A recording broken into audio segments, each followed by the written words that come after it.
जय श्री माता जी।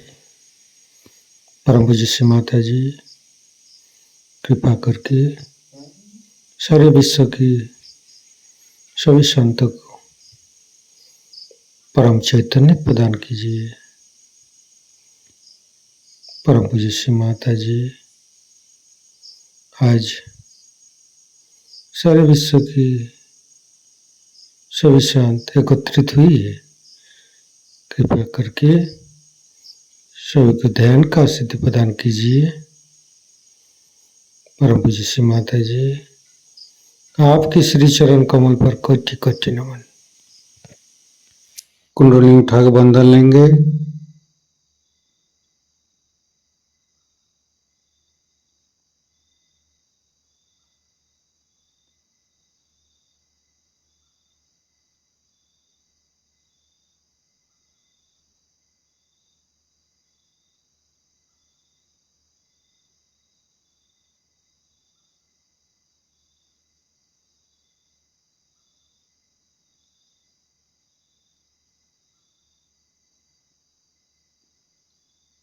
तीनों महामंत्र। ओम तमेव साक्षात् श्री महालक्ष्मी महासरस्वती महाकाली त्रिगुणात्मिका कुंडली साक्षात् श्री आदिशक्ति माता जी श्री निर्मला देवी नमो नमः। ओम तमेव साक्षात् श्री कल्की साक्षात् श्री आदिशक्ति माता जी श्री निर्मला देवी नमो नमः। ओम तमेव साक्षात् श्री कल्की साक्षात् श्री सहस्रार स्वामिनी मोक्ष प्रदायिनी माता जी श्री निर्मला देवी नमो नमः। गणेश मंत्र। ओम तमेव साक्षात् श्री गणेश साक्षात् श्री आदिशक्ति माता जी श्री निर्मला देवी नमो नमः। दोनों हाथ खोल के श्री माता जी के सामने बैठेंगे। माँ के बिंदी को देखते रहेंगे। मन में ध्यान का स्थिति लेके आएंगे। मन में अच्छे अच्छे भाव अच्छे अच्छे चिंता लेके आएंगे।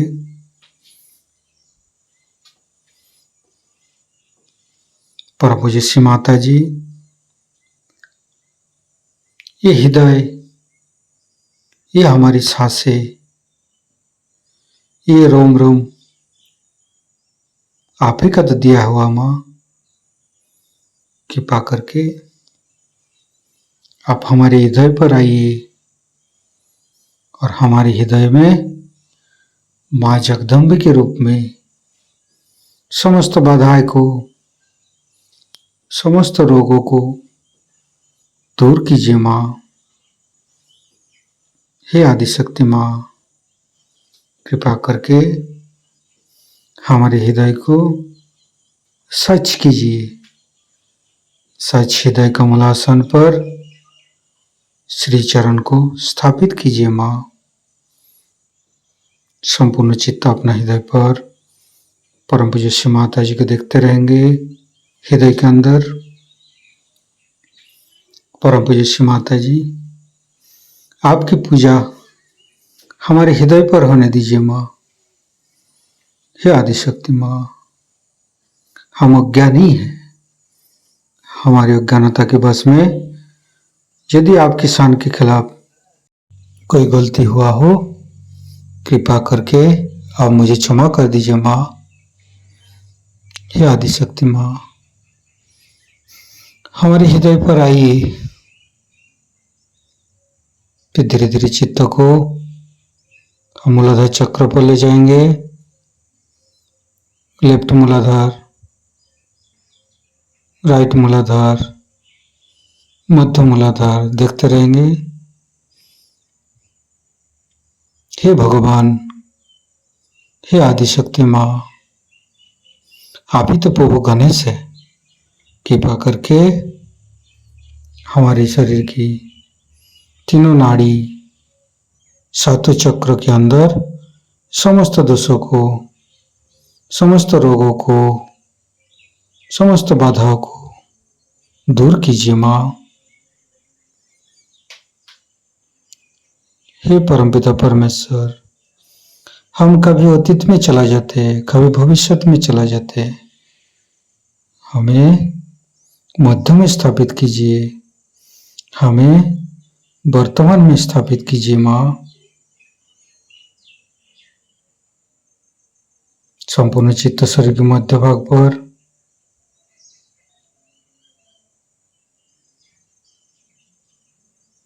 फिर धीरे धीरे चित्त को तीनों स्वादिष्ठान को देखेंगे।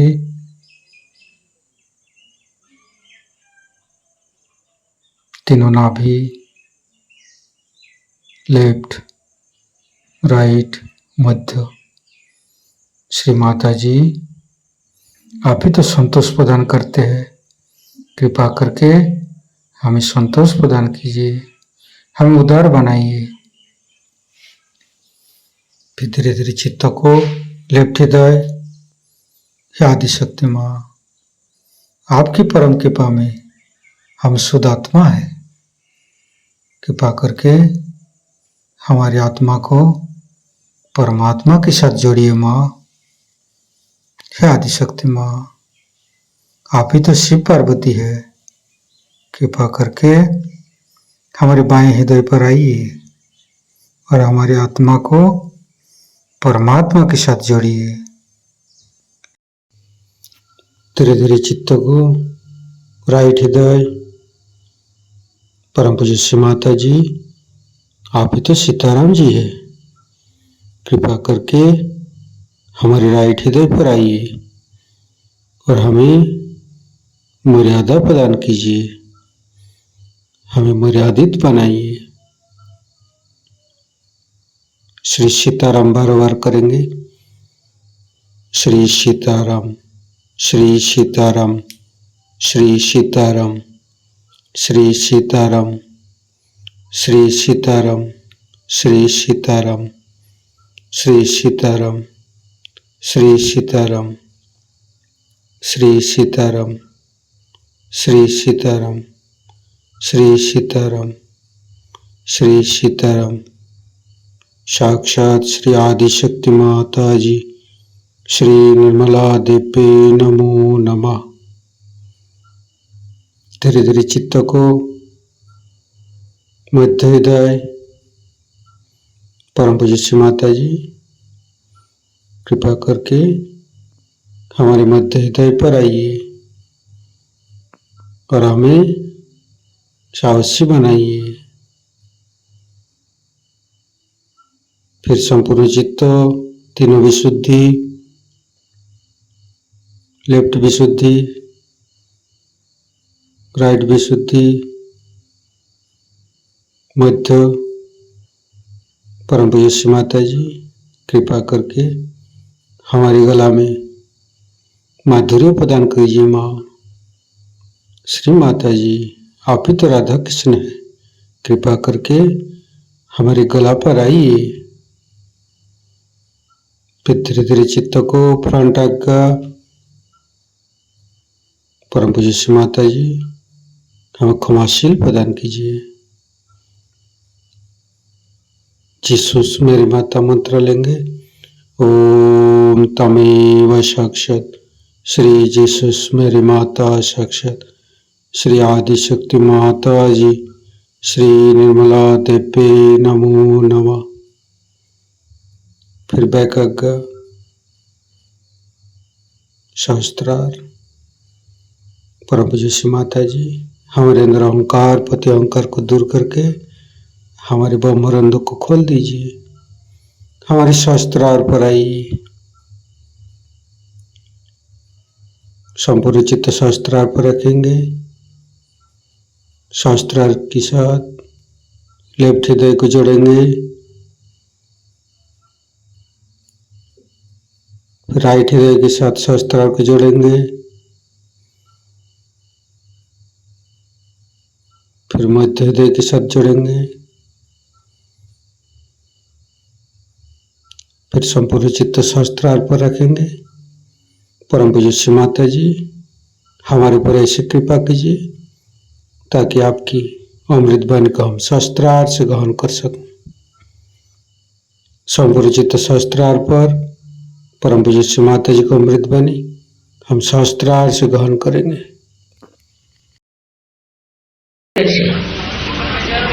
अब कोई कहेगा कि ये क्यों थर-थर कांप रहा है, और अनेक तरह के भूत लग जाते हैं। पर आश्चर्य मुझे लगता है कि ईगो का अगर भूत लग गया, उनको भी महाकाली का रूप दिखाई देता। अब पूना का किस्सा, पूना में एक प्रोग्राम हो रहा था, तो उन्होंने कहा कि हाँ माता जी तो ब्राह्मण नहीं है, तो हमारे यहाँ तो प्रोग्राम तो ब्राह्मण होगा वही आएगा। तो वहाँ के जो कार्यकर्ता थे, अच्छा ठीक है हम पेपर में दे देते हैं, माता जी ब्राह्मण नहीं है, यहाँ प्रोग्राम नहीं हो रहा, दूसरी जगह प्रोग्राम करते। ना ना ना ना ऐसे नहीं करो, नहीं ये हमको नहीं दिखाना है। अच्छा ठीक है हम करते हैं ये प्रोग्राम। मुझे किसी ने कुछ बताया नहीं, तो मैंने कहा कि अच्छा आप में पता नहीं कैसे ये दिमाग में है, आप में जो कोई ब्राह्मण हो मेरे और हाथ करे, दोनों ऐसे। अब उनके लगे हाँ अरे माँ बंद करो, मान गए तो आप शक्ति हो, छोड़ो ये मन। तो हमने कहा भाई तुम क्यों हिल रहे हो, मैंने तो नहीं कहा, अपने आप ही ले जा रहे। मैंने कहा क्या तुमसे हिलने को, मुझे क्यों कह रहे हो, तुम ही रोको। रुकता ही नहीं ना, करे क्या।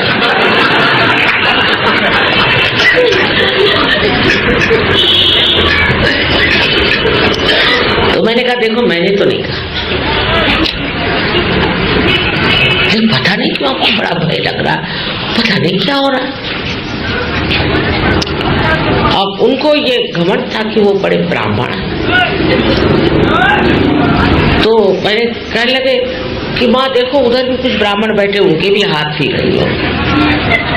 मैंने कहा कबूल, जरा उनसे पूछे ये लोग कौन है, ब्राह्मण? अरे नहीं बाबा हम लोग ब्राह्मण नहीं है, हम लोग सर्टिफाइड पागल है, थाना से आए। वहां पर एक आपके माताजी के पास जाके एक पागल ठीक हो गया था, इसलिए हम आए हैं, हम लोग ब्राह्मण आमन कोई नहीं। अब इनकी आंखें खुली। मैंने कहा समझ गए आप, वो भी पागल और आप भी पागल, दोनों ही पागल।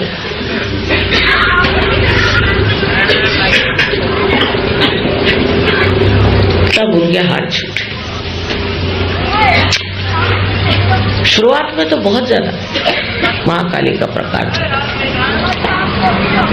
कुछ समझ में नहीं आता था कि ये महाकाली जी अब अपना प्रताप कुछ कम करे तो मैं दूसरे भी काम करूं। पूना में तो ये हाल हो गया कि मेरी एक नीस है, उसे मैंने कहा कि एक हंडिया ले आओ किसी, तो बाजार में गई कि भाई 1 रुपए की हंडी 10 रुपए बिक रही।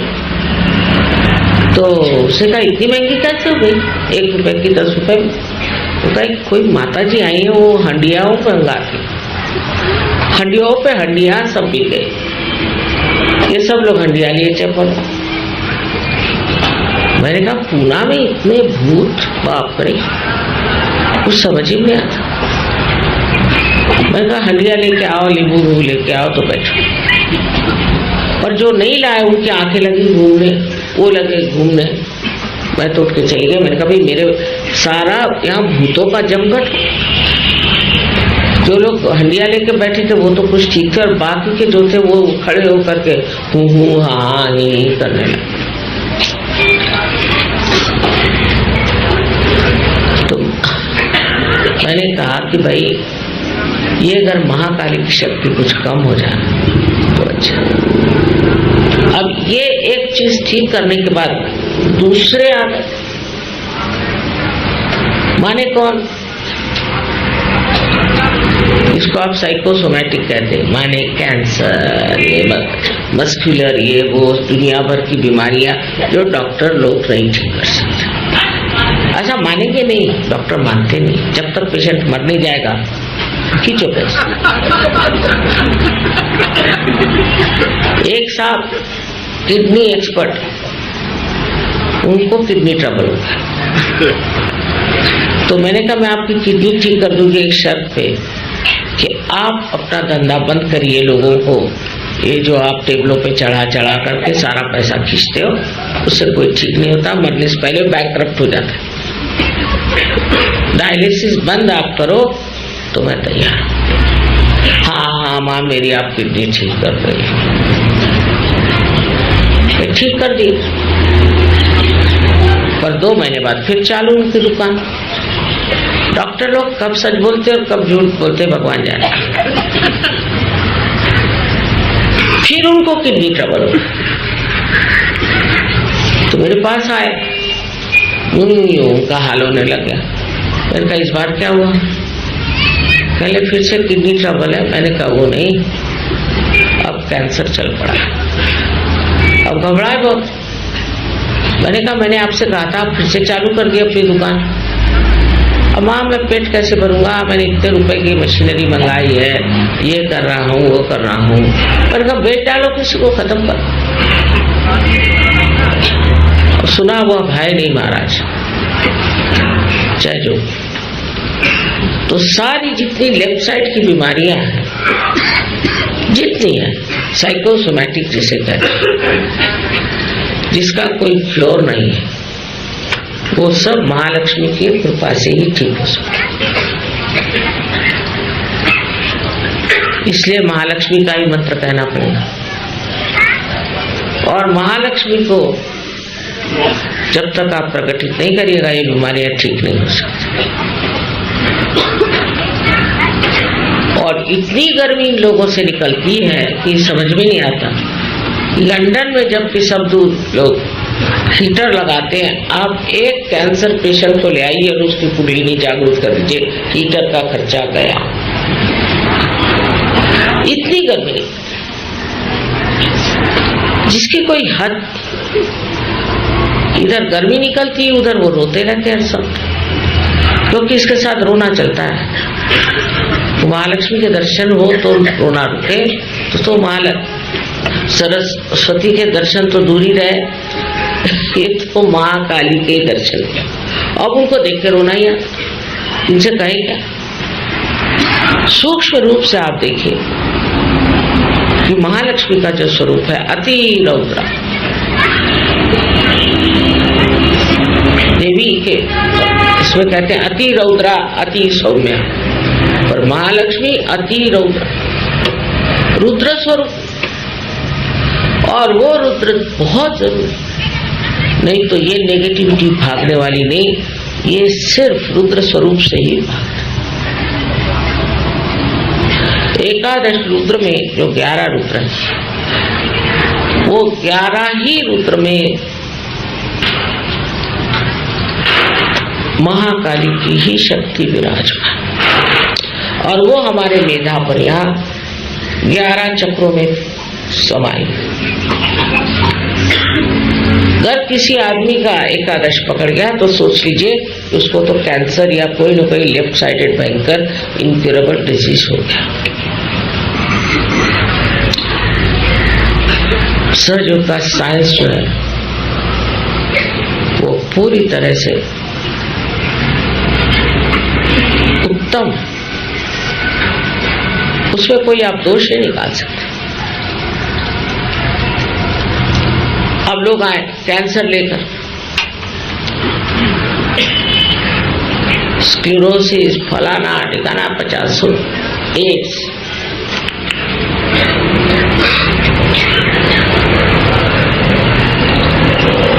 अब कहने लगे कि माँ हम तो कभी किसी गुरु के पास गए नहीं। अरे भाई गुरु के पास नहीं गए, तुम्हारी माँ गई होगी, तुम्हारे बाप गए नहीं, वो भी नहीं हो। फिर हाँ, रजनीश की किताबें पढ़ी थी। अच्छा, और सत्य साई बाबा का फोटो हमारे घर में, और एक तो जोड़ लो मैंने कहा, तो और 2-4 और बीमारी आ जाएंगी, फिर आना। वहां जाएंगे, बीमारियां पकड़ेंगे और यहाँ आएंगे। तो उनमें, उन पर तो रुद्र स्वरूप देवी का दिखना चाहिए ना। क्या भूतों का जाए, बेटे बैठ, अच्छा तो खाना खा, क्या पानी।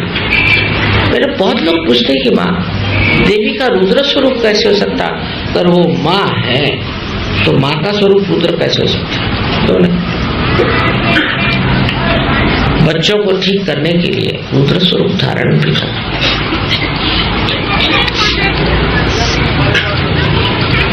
सौम्य स्वरूप ये बच्चों की लियाकत पे ही जाना जा सकता है, पर कभी कभी उन पे रुद्र स्वरूप बहुत, उसके सिवा वो ठीक ही नहीं हो सकता। किंतु रुद्र स्वरूप में किसी को हानि नहीं पहुंचाएगी, ये विशेष बात है। जैसे कि पहले महाकाली ने इसको मारा, इसकी जीभ खींची, ये क्या, वैसा कुछ नहीं। आज का जो महाकाली का स्वरूप है वो है रुद्र। इसकी कोई जरूरत ही नहीं सब करने की, मनुष्य ऐसे ही घबरा करके ठीक हो जाता है। उस स्वरूप को देखते ही वो ठीक हो जाता है, और जब वो उस स्वरूप को देखता है तो अपने आप उसकी बीमारियां ठीक हो जाती हैं, क्योंकि उसके अंदर जो नेगेटिव चीज है वो भाग जाती है। तो किसी की गर्दन काटने की या जीभ काटने की या आंख निकालने की कोई जरूरत नहीं।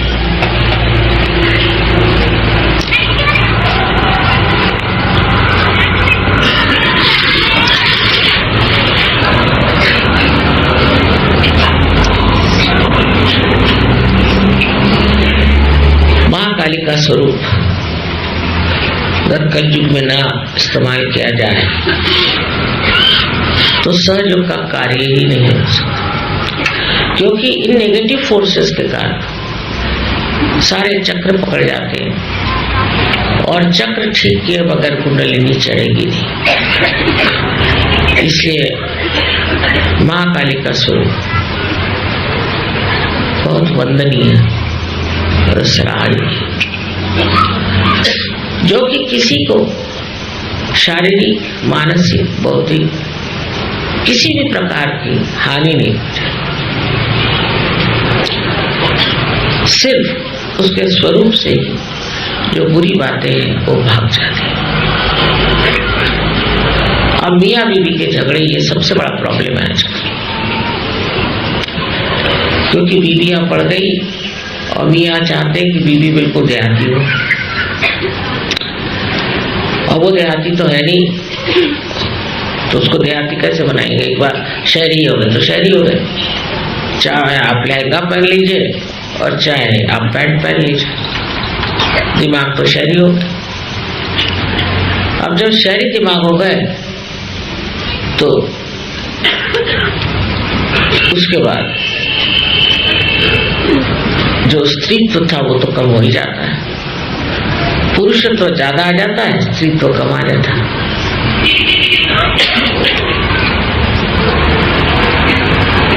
और स्त्री का जो सबसे बड़ा गुण है शालीनता, वही खत्म हो जाता है। वो शालीनता जो स्त्री का स्वरूप है, उसको रणांगण में जाने की जरूरत नहीं। पद्मिनी ने अपने को 3000 औरतों के साथ चित्तौड़गढ़ के किले पर ही जला लिया था। वो कोई तलवार लेकर बाहर नहीं गई, पर जब जरूरत पड़ी तो झांसी की रानी हाथ में तलवार लेकर खड़ी हुई। तब मुझे याद है अंग्रेज ने कहा था कि हमारी तो विजय है, लेकिन गौरव तो झांसी की रानी का। अपने देश में अनेक तरह की उज्जवल चरित्र वाली औरतें हो, पतिपरायण, स्त्री धर्म में अत्यंत उच्च ऐसी औरतें हो गई हैं जिन्होंने अपने सूझबूझ से अपना घर संभाला। जब गांधी जी ने ललकारा तो औरतों ने अपनी चूड़ियां सब जेवर लूट लिए। राणा प्रताप का ही किस्सा है कि राणा प्रताप ने देखा कि उसकी लड़की की घास की बनाई हुई रोटी तक एक बिलाड़ उठा के ले गया। तो उनके मन में एक शंका हो, मैं क्यों ऐसा कर रहा हूं? अपने अहंकार के लिए मैं अकबर को शरण क्यों नहीं जाता? तो वो चिट्ठी लिखने बैठे अकबर। उस वक्त क्षत्राणी उनकी पत्नी की शक्ति जागृत हुई, हाथ में भाला लेकर उसने अपने लड़की पे लगा और कहा कि मैं तुझी को मार डालूं, जिससे ये जो कमजोरी इनके अंदर आई है ना। तब राणा प्रताप की आंख खुली। हमारे यहाँ औरतों ने अगर सोचना ही है तो पिछली बात सोचें कि रणांगण में अपनी पतियों को टीका लगा करके लड़ने के जाता। इन अंग्रेजों से कौन लड़े? आदमी लड़ने को कहने को है, पर शक्ति औरतों की, क्योंकि आजकल औरतें भी अशक्त हो गई, आदमी भी निशक्त हो गए। ये शक्ति जो है ये स्त्री की शालीनता से, और जब तक ये शालीनता स्त्री कार्यान्वित नहीं होती तो गृहलक्ष्मी की शक्ति उसके अंदर प्रकटित है। लेकिन चतुर होना चाहिए, गृहलक्ष्मी को चतुर होना चाहिए और दूसरे उसमें सूझबूझ होनी चाहिए। सो ये कहे कि जब महाकाली शक्ति अत्यंत शांत हो जाती है तो वो गृहलक्ष्मी हो जाती है। महाकाली शक्ति तो हम फातिमा बी को मानते हैं कि वो गृहलक्ष्मी का सिंहासन को शोभित करती है।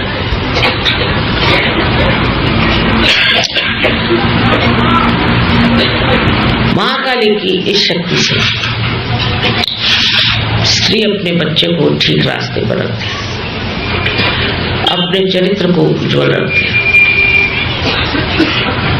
और हम लोग इस चीज के साक्षी हैं कि एक पतिव्रता स्त्री के पातिव्रत्य को कोई नष्ट नहीं कर सकता।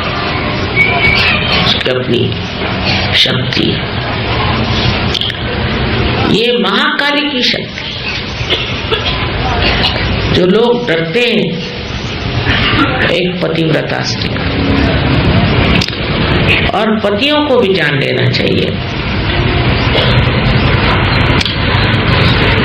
कि उनके अंदर जो कार्य शक्ति है वो भी स्त्री से ही आती है, और अगर वो शक्ति स्त्री से आती है तो स्त्री में पहली चीज शालीनता है। या स्त्री जबरदस्त है, इधर बैठ उधर बैठ, ये चल वो कर, जो ऐसे उंगली दिखाना शुरू कर दी तो कर चुप, पति को अधिकार। लेकिन शालीनता से आप जीत सकते हैं, इसमें चतुरता चाहिए। और ये शालीनता के लिए कोई किसको मार पीट चिल्लाना चीखना कुछ, तो शालीन स्त्री में हास्य रस बहुत प्रस्फुटित होना चाहिए। किस चीज को वो हंसी में डाल दे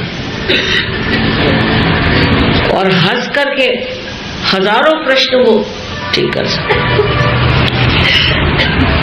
ये जो बारीकी होती है, इसको समझने के लिए मैंने अभी किसी कहा था कि आप शरद चंद्र पढ़िए, उसमें सबकी नोक झोंक औरतें कैसे संभाले, यह होशियारी की बात है। हम लोगों को पॉलिटिक्स में जाने की जरूरत है और इस गंदे इकोनॉमिक्स में तो जाने की बिल्कुल जरूरत है, लेकिन समाज की सारी धुरी, समाज का सारा कार्य स्त्री पर निर्भर है। जो स्त्री अपने बच्चों को अच्छा बनाती है, अपने घर को अच्छा बनाती है, अपने पति को स्वास्थ्य देती है, वो स्त्री एक बहुत बलिष्ठ समाज बनाती है। और कल मैंने कहा भी कि हमारे हिंदुस्तान की औरतों की वजह से ही आज हमारा समाज है।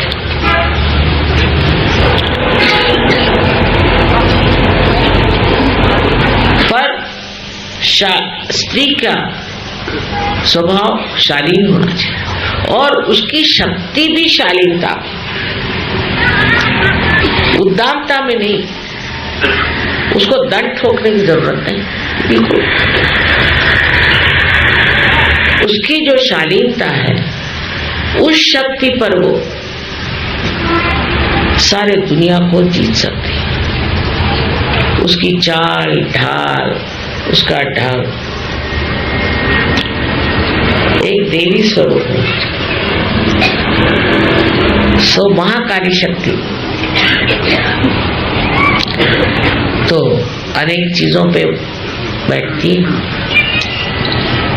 उसके अपने अपने वाहन हैं।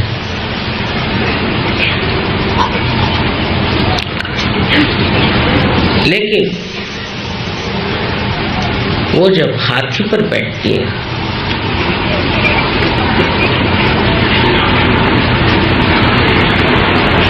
तो उसे ललिता गौरी कहते हैं।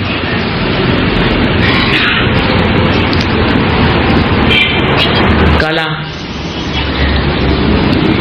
हाव भाव उसके सब बहुत इज्जतदार सुंदर होते। जरूरी नहीं कि आप घूंघट, जरूरी नहीं कि आप सर ढकें, लेकिन आंखों में शालीनता हो। शालीन बहुत बड़ा होता है, बड़ा वो शब्द, इसमें बहुत सी चीजें समाई हुई।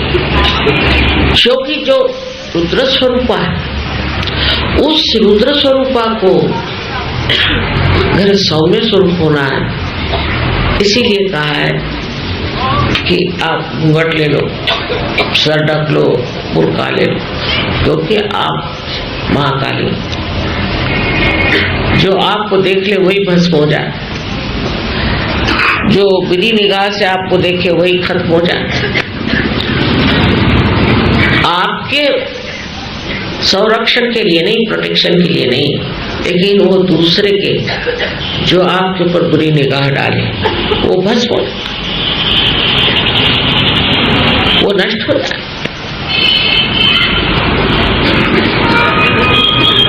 ऐसी ये महाकाली की महान शक्ति है। दिखने में तो बहुत ही सोज्वल, बहुत शालीन, अंदर से उसकी शक्ति जो है वो अंदर से कार्यान्वित होती है। तो महाकाली को लोग कहते हैं कि ये तो बड़ी रुद्र शक्ति है माँ, किंतु इसकी शालीनता देखने पे आश्चर्य होता है कि क्या ये महामाया है। देखो कि है तो महाकाली और इतनी शालीन, जैसे नववधू जैसे, वाह वाह क्या कहते हैं, ऐसी शर्माएगी, ऐसे मीठी बोल बोलेगी जैसे फूल झड़ रहे, ऐसे प्यार करेगी कि विश्वास नहीं। लेकिन ये महाकाली की शक्ति है, जिसने पा लिया उसको कोई ना भूत छू सकता। भूत उसको क्या छुएगा, वही भूत को पकड़ेगा। अब क्या है तो चारा से। और जो स्त्री ऐसी हो उसके एक नजर से वो लोगों को भस्म कर सकते।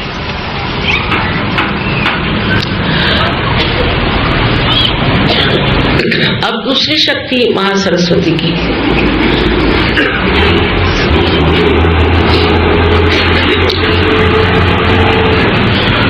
जिससे कि हमें बुद्धि में अनेक तरह की कलात्मक और अनेक तरह के विचारक प्रकाश आते सरस्वती की कृपा से।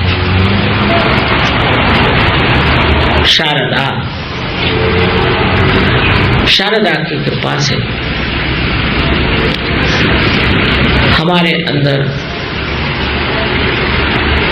अनेक विचार, बड़े सुंदर, बड़े शांत, बहुत शीतल, बहुत कविताएं आती हैं, पर रोने गाने वाली नहीं।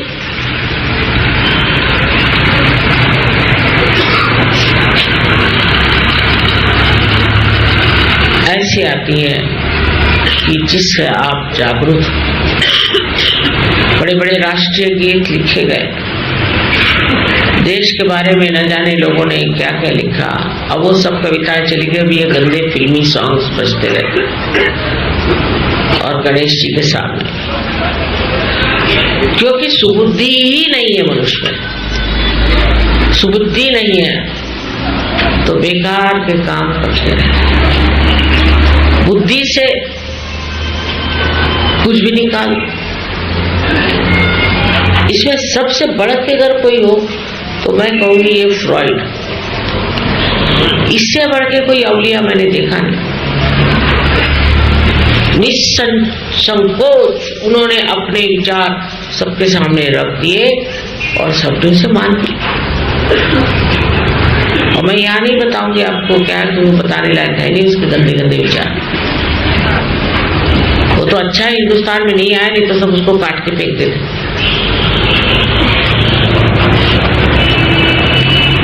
और उस आदमी का लिखना एक उसकी लाइन पढ़िए तो आप जान जाइए कि ये बड़ा ही बेशर्म आदमी है, या भूत है, राक्षस है, जो भी है। ये उसने अपने लेखनी का और बुद्धि का उपयोग किया।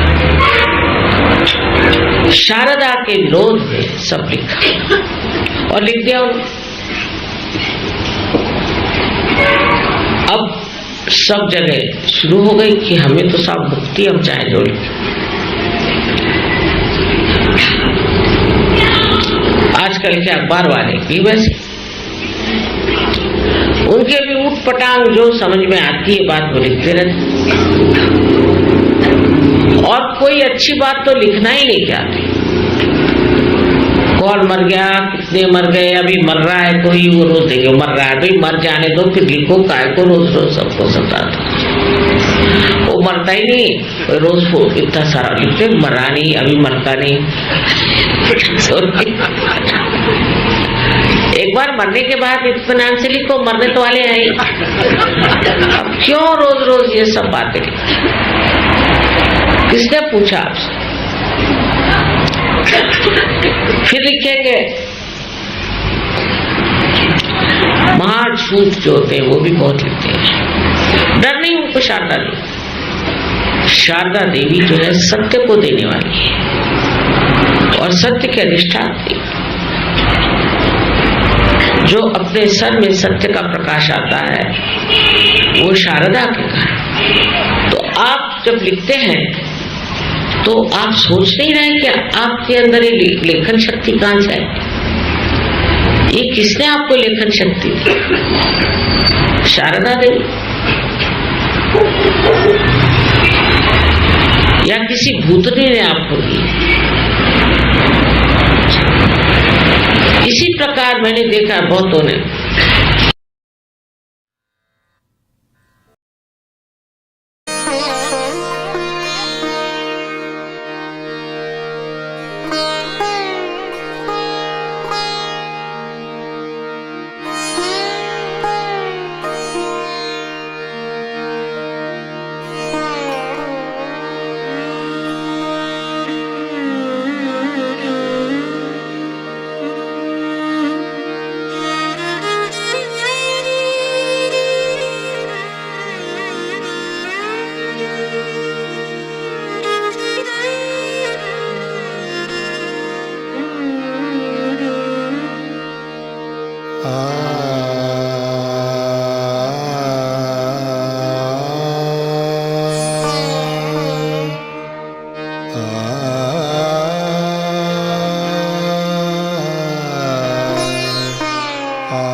अखिल जगत जननी तू देवी, अखिल जगत जननी तू देवी, महिषासुरमर्दिनी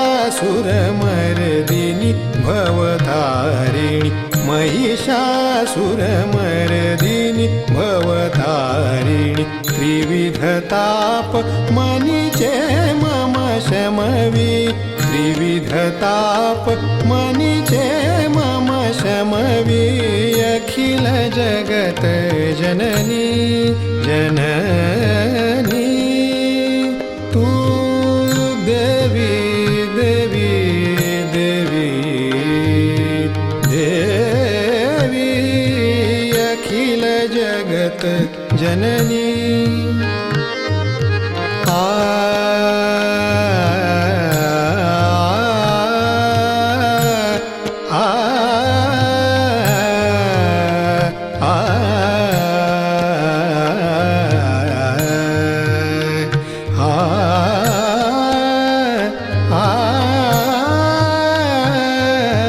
अखिल जगत जननी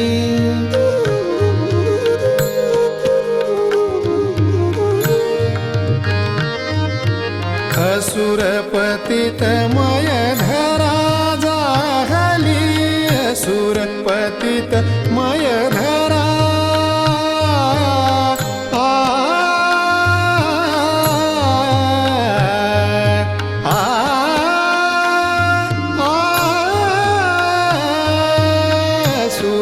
असुरपतितमय धरा जाहली,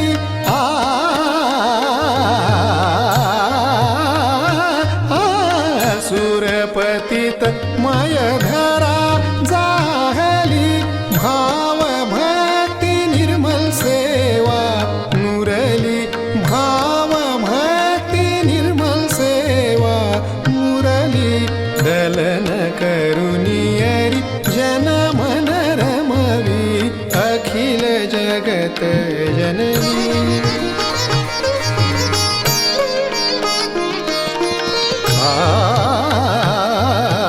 अखिल जगत अखिल जगत जननी,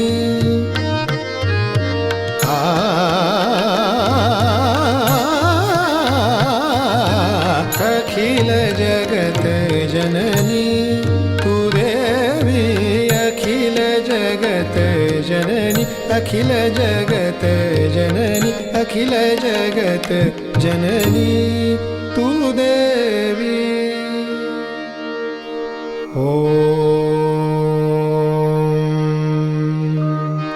त्वमेव साक्षात् श्रीजगदम्बा साक्षात् श्री आदिशक्ति माताजी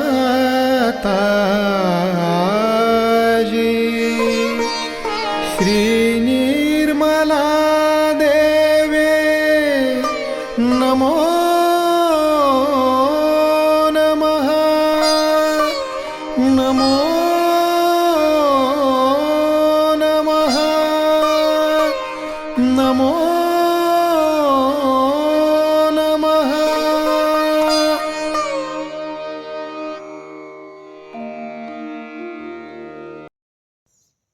संपूर्ण ध्यान का स्थिति, निर्विचारिता का स्थिति। इस स्थिति पर परम पूज्य श्री माता जी को परम चैतन्य अनुभव करते हुए